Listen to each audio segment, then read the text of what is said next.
Good morning students. आज इसी chapter में हम जो है आगे पढ़ने जा रहे हैं। परमाणु एवं अणु जो है उनके बारे में क्या करेंगे, हम अध्ययन जो है वो करेंगे।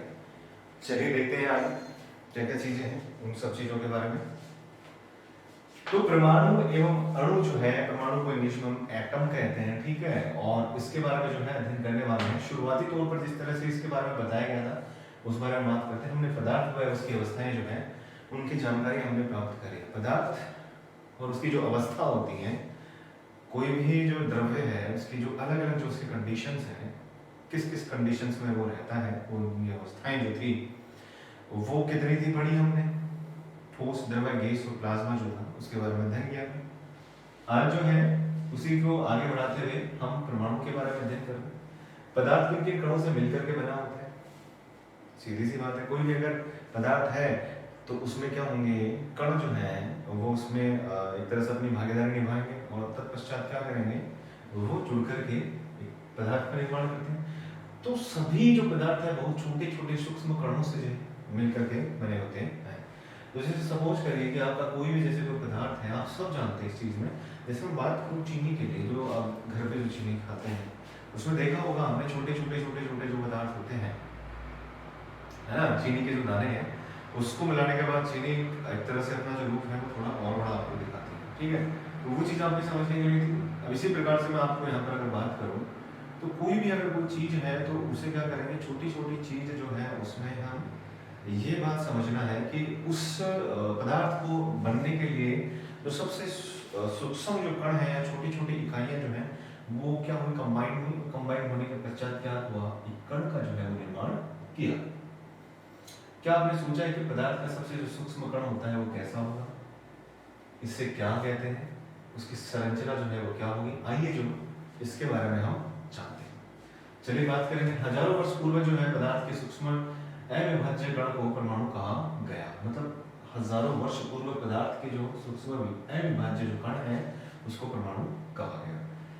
हमारे मतलब जो हमारे जो आचार्य थे या फिर जिस प्रकार से ये जो ऋषि मुनि थे, ठीक है, तो उन्होंने क्या करा था, महर्षि जैसे कणाद हैं, तो इन्होंने अपनी कुछ महत्वपूर्ण बातें कही गई हैं वो हम पढ़ेंगे। लेकिन यहाँ पर हम जानते हैं कि हजारों वर्ष पूर्व जो पदार्थ जो है वो अविभाज्य जो कण है, यानी कि पदार्थ का वो कण जो अविभाजित हो। अगर सपोज करिए मेरे पास इतना कोई पदार्थ है, मैं उसको तोड़ता जाऊँ, ठीक है, तोड़ूंगा तो उसको बहुत छोटे छोटे कणों में, तो मैं उसका छोटा कण पकड़ लिया उसको भी तोड़ा, छोटा कण पकड़ लिया उसको भी तोड़ा, तो एक कण ऐसा आएगा जो टूटेगा नहीं, विभाजित नहीं होगा। वही क्या होता है, परमाणु होता है। आंखों से यह सूक्ष्म कण दिखाई नहीं देता, आपकी जो आंखें हैं उनसे ये जो सूक्ष्म कण है वो दिखाई नहीं देता। वैज्ञानिकों द्वारा निरंतर खोज होती रही। 20वीं शताब्दी के प्रारंभ में अनेक वैज्ञानिकों ने इसी क्षेत्र में काम किया। तो ये वैज्ञानिक जो थे वो इन सब चीज़ों के बारे में धीरे धीरे खोज रहे थे कि क्या है। इसी चैप्टर पे या कहूँ कि इसी पॉइंट पे बहुत अच्छे से उन्होंने क्या करी थी, कुछ खोजें करी थी। तो चलिए आगे देखते हैं। प्रत्येक जो पदार्थ है वो परमाणु से मिलकर के बना होता है तथा परमाणु पदार्थ की मूलभूत अवस्था इकाई है। तो जहां पर जो है आपको एक परमाणु का चित्र बताया गया है, परमाणु की जो संरचना होती है वो किस प्रकार की है, इसका जो नाभि है उसके अंदर आपको प्रोटॉन और न्यूट्रॉन है वो दिखाए जा रहे हैं, और बाहर की तरफ जो एक रिंग्स है यहाँ पर ये है इलेक्ट्रॉन। तो पॉजिटिव वाला जो है प्रोटॉन आपका, ये रेड वाला न्यूट्रॉन है जो आपकी पुस्तक के अंदर आपको यहाँ पर चित्र जो है वो समक्ष रूप से आपको दिखाया, अच्छे तरीके से जो है आपको समझाया जा रहा है। तो यहाँ पर परिभाषा जो दी गई है परमाणु को समझाया गया है वो ये है कि प्रत्येक जो परमाणु है, प्रत्येक पदार्थ जो है वो परमाणुओं से मिलकर के बना होता है तथा परमाणु जो है वो पदार्थ की मूलभूत जो इकाई है वो होती है। ग्रीक दार्शनिक डेमोक्रिटस ने पदार्थ के सूक्ष्म अविभाज्य कण को जो है वो परमाणु नाम या एटम जो है वो नाम दिया था। तो नाम क्या था, ग्रीक दार्शनिक थे डेमोक्रिटस ने पदार्थ को सूक्ष्म अविभाज्य, जो पदार्थ का सूक्ष्म अविभाज्य कण है या उसको जो क्या नाम दिया, परमाणु जो नाम है वो दिया था। ए इज, जैसे ये क्या हो गया, एटम, ATOM, तो स्पेलिंग क्या है, ATOM। तो A for cannot और TOM जो है वो कट। इसका जो अर्थ निकला वो ये है कि जिसे विभाजित नहीं किया जा सके, ठीक है, जिसे क्या नहीं किया जा सके, विभाजित नहीं किया जा सके। परमाणु में मुख्य रूप से 3 जो है वो मूल कण होते हैं, पहला प्रोटॉन, दूसरा इलेक्ट्रॉन, तीसरा न्यूट्रॉन होता है। परमाणु की जो संरचना है उसको 2 भागों में हम विभाजित कर सकते हैं, पहली नाभिक, दूसरी इलेक्ट्रॉनिक जो है कक्ष जो है उसके बारे में। तो पहली आपकी आंतरिक भाग हो गया, दूसरा बाह्य भाग हो गया। अंदर का जो भाग है वो नाभिक कहलाता है, बाह्य जो भाग है जिसमें ये वाले जो इलेक्ट्रॉन जो घूम रहे हैं उन्हें हम इलेक्ट्रॉनिक कक्ष जो है वो बाहरी भाग हम उसे कहते हैं।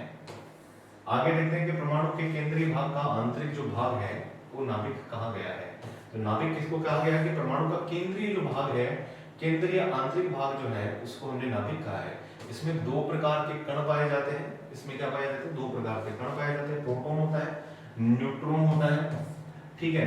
प्रोटॉन वह पदार्थ या वह इकाई है या प्रोटॉन वह है जो क्या होता है, धनावेशित होता है, और न्यूट्रॉन जो है यह कण विद्युत उदासीन होता है, इस पर कोई भी चार्ज जो है वो नहीं होता।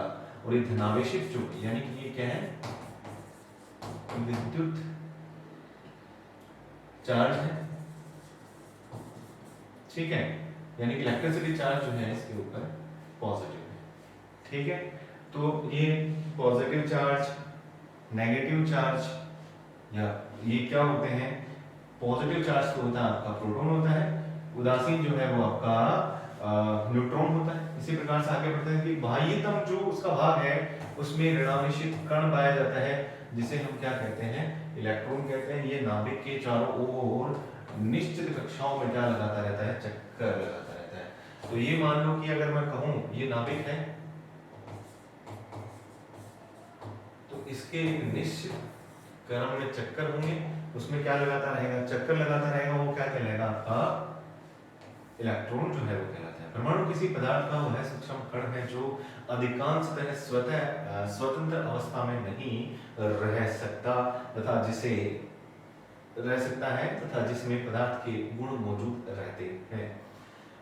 परमाणु जो आपका होता है वो कभी भी क्या नहीं रह सकता, स्वतंत्र अवस्था में नहीं रह सकता। वो किसी ना किसी अलग अणु के अलग जो भी आपके परमाणु हैं उनसे कंबाइन होकर अणु का निर्माण जो है वो कर लेता है, या किसी दूसरे परमाणु से कंबाइन होकर जो अलग पदार्थ है उससे कंबाइन होकर एक नए पदार्थ का निर्माण कर लेगा या उसका एक यौगिक बना लेगा, ठीक है। और जिसे हम जो भी आपका परमाणु होता है उसके अंदर उस पदार्थ के जो गुण है वो क्या होते हैं, मौजूद जो है रहते हैं। आगे हम बात करेंगे, इसकी बात करेंगे अणु की या मॉलिक्यूल जो है उसकी बात करेंगे। 2 या 2 से अधिक परमाणु मिलकर किसका निर्माण करते हैं, अणु का निर्माण करते हैं। हाइड्रोजन के 2 समान परमाणु आपस में संयोग करके हाइड्रोजन का एक अणु बनाते हैं। तो 2 या 2 से अधिक जो परमाणु है वो आपस में मिलकर के किसका निर्माण करेंगे, अणु का। जैसे सपोज करिए एक आपका है, एक आपका ये है, ये दोनों क्या हो गए, कंबाइन हो गए, और कंबाइन होकर किसका निर्माण कर लिया, हाइड्रोजन के अणु का जो है निर्माण कर लिया। हाइड्रोजन के 2 परमाणु आपके यहाँ समक्ष रूप यहाँ दिखाए जा रहे हैं, जिसमें से अगर मैं कहूं कि ये 1 नंबर है, ये 2 नंबर है, दोनों ने कंबाइन करा 1 और 2, और ये दोनों क्या हो गए, एक जगह मिल गए और हाइड्रोजन का क्या बना लिया, एक अणु बना लिया, ठीक है। इसी प्रकार से अगर उदाहरण के तौर पर हम देखते हैं ऑक्सीजन तथा हाइड्रोजन का जो संयोजन होता है वो किस प्रकार से होता है। अगर ये 2 अगर अणु किसके हैं, हाइड्रोजन परमाणु के हैं, और ऑक्सीजन का 1 परमाणु है, तो ये क्या करेंगे, 2 हाइड्रोजन के परमाणु इस प्रकार से इस ऑक्सीजन के परमाणु के साथ कंबाइन हो जाएंगे और किसका निर्माण करेंगे, एक जल के अणु का निर्माण जो है वो यहां पर करेंगे। तो हमने देखा यहां पर कि ऑक्सीजन तथा 2 हाइड्रोजन के जो अणु हैं के साथ संयोग करके एक जल का जो है वो क्या बनाते हैं, अणु बनाते हैं। ऑक्सीजन का 1 परमाणु तथा हाइड्रोजन के 2 परमाणु के साथ संयोग से मिलकर के जो है किसका निर्माण होता है, H2O या जल का निर्माण होता है। चलिए ये चीजें हमने देख ली। अभी हम देखने वाले हैं जी वैदिक काल में जो आपके जैसे ये कहते हैं महर्षि कणाद जो हैं उनके बारे में हम थोड़ा सा विस्तार से बात कर लेते हैं।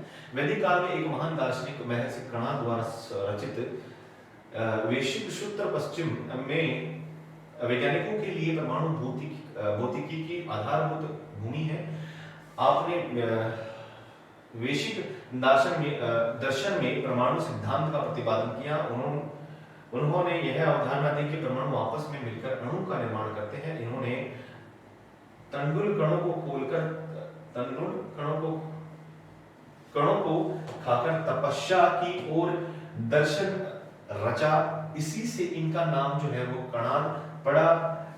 कण अणु के सिद्धांत के प्रवर्तक होने से यह कणाद कहे गए। तो कणाद जो है कण और अणु के जो सिद्धांत है उनके प्रवर्तक, यानी उन्होंने इनके बारे में बताया। तो इस वजह से इन्हें क्या कहा? महर्षि कणाद। महर्षि कणाद की यह अवधारणा जॉन डाल्टन, जिन्होंने परमाणु सिद्धांत के बारे में बताया, से भी लगभग 2500 वर्ष पूर्व की है। तो हमारा जो इतिहास रहा है महर्षि और ऋषि मुनियों का, वो बहुत ही ज्यादा मतलब एक कहें कि हमें खुद को गर्वान्वित महसूस करवाता है। इसका कारण ये रहा है कि हमने जो खोजें बाहर के लोगों ने की वो हमने बहुत पहले कर ली थी, लेकिन काफी कारणों की वजह से जो है हम इन चीजों में हमें पीछे माना गया। लेकिन हकीकत में जो है ज्ञानी जो रहे हैं हमारे यहाँ पर, हमारे ऋषि मुनि और जो महर्षि जो लोग थे वो खूब रहे। तो आज के लिए जो चीजें मैंने पढ़ाई हैं उनको आप एक बार थोड़ा सा वापस रिपीट करके चेक कर लीजिएगा, और थोड़ा अगर कोई चीज़ नहीं समझ में आए तो उसे रिपीट देखिए। आज के लिए इतना काफ़ी है। धन्यवाद।